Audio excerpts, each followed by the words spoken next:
m'appelle Michel Soubossi. Je suis originaire de Tanou, dans l'arrondissement de Kissamé, commune d'Aplafoué, département du Koufou. Oui, monsieur le ministre, demain, la communauté béninoise va célébrer ses 58 ans d'accession à la souveraineté internationale. 58 ans de vie, d'indépendance. Si on vous dit de faire un bilan, qu'allez-vous dire? Le Bénin vient ou célébrera demain ses 58 ans de son accession à la souveraineté nationale. 58 ans, c'est beaucoup, mais c'est aussi peu. Et je crois que pendant 58 ans, notre pays a fait d'assez bonnes marches. Et si vous suivez un peu, depuis le renouveau démocratique, suite à l'historique conférence des forces vives de la nation en 1990, jusqu'à aujourd'hui, on peut dire quand même que le Bénin est en train d'avancer. Ce n'est pas encore ça. Comme on peut le dire, peut mieux faire, mais nous croyons quand même que notre pays est en bonne marche et Béninois que nous sommes devons pouvoir en être fiers. Mais est-ce concrètement, à l'instant nous parlons, ou demain va célébrer 58 ans d'anniversaire de la souveraineté internationale, comme je le disais tantôt, est-ce que le Bénin peut dire effectivement qu'il est indépendant à l'heure où nous parlons? Sur beaucoup de plans, on peut dire que nous sommes indépendants. C'est vrai, sur le plan économique, il y a encore quelques insuffisances. Nous restons dépendants des partenaires sociaux, des partenaires techniques et financiers. Mais le pays, ma foi, quand même fait des efforts, et surtout avec le nouveau régime. Et je crois que c'est un véritable nouveau départ. Et le Bénin peut se targuer de dire qu'il est indépendant. Et nous sommes indépendants, il faut quand même en être fiers. Parce qu'il y a 58 ans, les choses ne se passaient pas comme ça se passe aujourd'hui. Donc, quelque part, on peut dire que nous sommes indépendants. Notre marche vers l'indépendance économique est en train de s'effectuer. Et je crois qu'avec certains réglages, et surtout le courage des dirigeants actuels, nous pouvons quand même nous nourrir d'espoir et croire que beaucoup de choses vont évoluer. Et justement, tout à l'heure, vous parliez de 1990 où le Bénin a eu à organiser la conférence des forces vives de la nation. Et au cours de cette conférence de la nation, ça en est sorti la constitution du 1 décembre 1990. Et aujourd'hui, les députés de l'Assemblée nationale du Bénin sont en train de prétendre quand même amender cette constitution qui a fait déjà 28 ans de marche. Vous, en tant qu'homme politique, en tant qu'intellectuel de ce rang, quelle lecture ou quelle appréciation faites-vous de cette démarche de ces députés qui ont voulu quand même amender la constitution du 11 décembre 1990? Non, je crois qu'il faut saluer la démarche des députés du BMP, le bloc de la majorité parlementaire. Ils sont une soixantaine et je crois que c'est bien trouvé. Et comme l'a dit le président Bruno Amos, on ne serait pas dans les 4 murs pour décider d'une révision de la Constitution. Il faut régler des problèmes que pose la Constitution. Et aujourd'hui, nous avons vu qu'il y a un certain nombre de problèmes, effectivement, que l'actuelle Constitution ne permet pas aux Béninois de régler. Alors, si nous devons régler ces problèmes-là, il faut nécessairement que nous travaillions à un amendement de la Constitution. Et c'est pourquoi les députés du BMP ont proposé un amendement en 4 points. Le premier point, c'est l'abolition de la peine de mort. Notre pays est signataire des accords internationaux et même dans le code pénal, le Bénin ne reconnaît plus la peine de mort. Mais cette peine de mort est restée dans la Constitution. Il faut débarrasser notre Constitution de cette peine de mort. Et l'autre chose, il faut que les femmes aient une représentation à l'Assemblée nationale. Sur 100 Béninois, 52 sont des femmes. Or, ces femmes sont très minoritaires à l'Assemblée. Ce n'est pas normal. Il faut quand même que l'on puisse leur accorder d'assez bonnes places à l'Assemblée nationale. Alors, ce qui suppose quoi? Ce qui suppose qu'il faut procéder à une discrimination positive. Or, à l'étape actuelle de notre Constitution, même une discrimination positive ne saurait être permise, puisque la Constitution dit bien les citoyens sont égaux devant la loi, la femme est égale de l'homme. Donc on ne peut pas créer une discrimination positive sans toucher à notre Constitution. Donc il faut pouvoir travailler sur cette Constitution pour que les femmes aient une bonne représentativité à l'Assemblée nationale. Troisième point, vous le savez, nous sommes dans des accords de la sous-région, membres de l'UEMOA. Or aujourd'hui, le Bénin se trouve pratiquement être le seul à ne pas avoir sa Cour des comptes. Il faut créer une Cour des comptes. La Cour des comptes qui veillera à la bonne gestion des maigres ressources du pays et qui essayera d'identifier les fonctionnaires de notre économie. Alors cette Cour des comptes, il faut la créer. Et voilà, ça fait un point essentiel.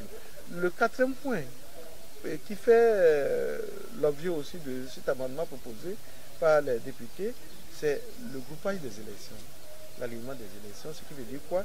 Ce qui veut dire que si vous prenez les 10 ans à venir,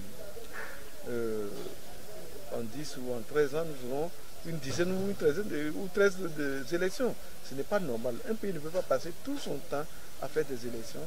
Il faut aller à un groupage des élections pour qu'à un moment donné, on puisse faire l'élection, les élections communales et locales, les élections législatives, de façon groupée, les élections présidentielles avec les autres élections. Donc, la proposition qui est allée à l'Assemblée nationale par les membres du BMP, c'est qu'en 2019, il y aura l'élection des conseils communaux, l'élection des députés. Et en 2021, naturellement, il va y avoir l'élection du président de la République parce que cet article-là n'a pas été touché. Le président a prêté serment pour 5 ans. Il faut qu'il fasse les 5 ans. Et à l'issue des 5 ans, on va procéder à une nouvelle élection du président de la République. Mais dans la proposition, c'est qu'en 2026, toutes ces élections seront groupées, à savoir législatives, présidentielles, communales, municipales et locales. Oui, justement, alors, comme vous l'expliquez tout à l'heure, ouais. Et on sait que l'étape à laquelle nous sommes convenus maintenant, c'est qu'il y aura un référendum. Vous qui êtes de la majorité présidentielle, est-ce que le peuple est d'accord aujourd'hui pour accepter, pour que le oui passe et qu'il y ait effectivement l'amendement de la Constitution? Vous savez, notre Constitution est telle que pour l'amender par le truchement du Parlement, il faut une majorité qualifiée. Donc il faut les 4/5. À l'Assemblée, il y a 60 députés ou 62 députés qui ont voté pour. Il y a 19 qui ont voté contre une abstention. Donc, la Constitution a prévu que 19 députés, dans ces conditions-là, dépassent 62 députés. Mais tenez-vous tranquille, si nous devons aller au référendum, et ça, c'est le chef de l'État seul qui pourra décider de cela. Mais s'il décide en tant que nous allions au référendum, moi je crois que le oui l'emportera haut les mains. Parce que tous ces députés, avec tous les autres acteurs politiques soutenant l'action du chef de l'État que nous sommes, nous travaillerons à ce que vraiment le oui l'emporte. Et je crois que quand je fais quelques sondages, vous voyez quand même que le peuple est assez majoritairement d'accord, surtout les femmes qui représentent 52% de notre électorat. Et alors, donc ces femmes-là sont très décidées, surtout qu'on a parlé de leur représentativité. Et je crois que le référendum, s'il venait à être tenu, le oui l'emporterait largement. Oui, justement, l'autre branche de notre entretien, c'est par rapport à la lutte contre la corruption que mène le président Patrick Talon. Vous, quelle appréciation faites-vous de cette lutte qui est menée dans la mesure où les gens disent que c'est une lutte qui est ciblée, dans la mesure où c'est les gens qui sont de l'opposition en griffe qui sont ciblés, mais qui sont, comment dire, intéressés dans cette affaire? Ça, moi, je peux dire que c'est de l'intoxication. Ça, c'est de l'intoxication. Pourquoi je le dis? Parce que si vous suivez bien, il n'y a pas que des gens de l'opposition qui sont aujourd'hui poursuivis. Et il y a plein de gens, même de la mouvance, qui aujourd'hui ne sont plus tranquilles parce que du fait de leur gestion passée et du fait de tout ce qu'on leur a reproché, ils sont interpellés. Donc, quand on dit que c'est une lutte ciblée, je dis que ce n'est pas très juste. Et puis, c'est au moins courageux que le président Talon ait compris qu'on doit pouvoir suivre et poursuivre ceux qui ont mal géré. Moi, il dit les deniers publics, lorsque vous les gérez mal, on doit pouvoir vous interpeller et que vous devez répondre de ce que vous avez fait. Donc, à ce niveau, vraiment, je n'ai pas d'inquiétude. Et je ne trouve pas vraiment qu'on peut continuer à parler de lutte ciblée. Il faut qu'on aille jusqu'au bout et il est en train d'aller jusqu'au bout. Monsieur le ministre, une dernière question. Vous connaissez en tant qu'un leader charismatique de la FDU, mais de FDU. Aujourd'hui, vous avez démissionné, vous avez rallié à l'Union fait la Nation. Comment portez-vous, comment sentez-vous dans cette nouvelle alliance que vous avez adhéré? Je suis très à l'aise et très fier d'être de l'alliance UN aujourd'hui. Effectivement, j'ai milité au sein de FDU, la Force démocratique unie. J'étais le secrétaire général au niveau de la coordination nationale. Et je crois qu'à ce niveau, vraiment, ayant fait le point de mon parcours, j'ai estimé qu'il fallait que je démissionne de cette alliance et que je rejoigne l'alliance Union fait la Nation.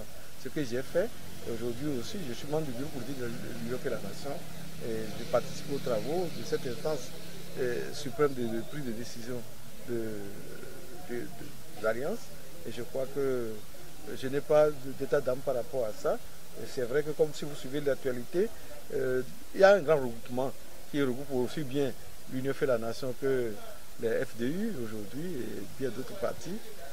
Mais c'est avec plaisir que j'ai retrouvé le dimanche dernier mes anciens partisans de FDU pour la mise sur pied de cette alliance, de ce nouveau parti qui va naître bientôt et dont les travaux préparatifs pour le congrès sont en train d'être menés avec perspicacité.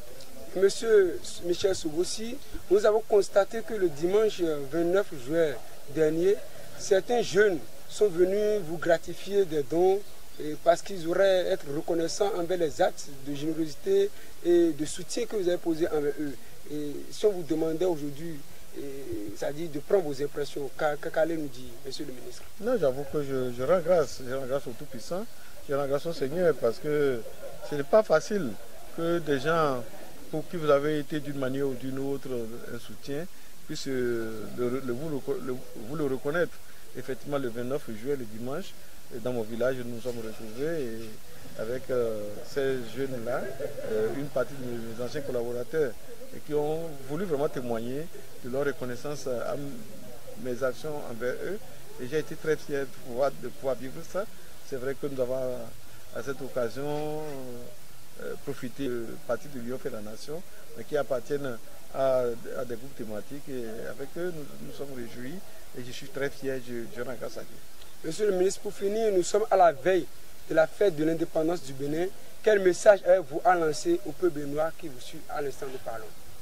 Je dis merci à tout le peuple béninois. Je lui souhaite une très belle fête du 1er août demain. Et je crois que cette fête sera très belle pour nous tous. Et j'invite tous les Béninois, toutes les Béninoises à un travail bien fait. Il faut travailler. Seul le travail libère l'homme. Ce n'est que par le travail que nous pouvons nous libérer. Et les jeunes surtout, je les invite à beaucoup travailler et à persévérer et à attendre. Le meilleur reste à venir pour le Bénin. Merci beaucoup, monsieur le ministre, et bonne fête également à vous. Merci. À la prochaine.